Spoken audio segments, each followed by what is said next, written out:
Hi everyone, welcome back to my channel.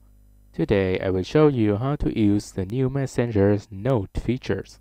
Firstly, you need to make sure that your messengers are up to date. After that, you will go to the messengers. You will see here in your avatars, there's an option say post a note right here. You will tap on this. Now you can type anything that you want to share with your friends. You can add music on this also. After that, you will click Change Audience. You can choose which one can see your note, Friends and Connection, Custom or High. I will choose Friends and Connection.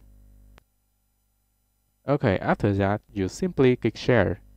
Now you'll finally create a new note. Your friend can see your note in Messenger's app.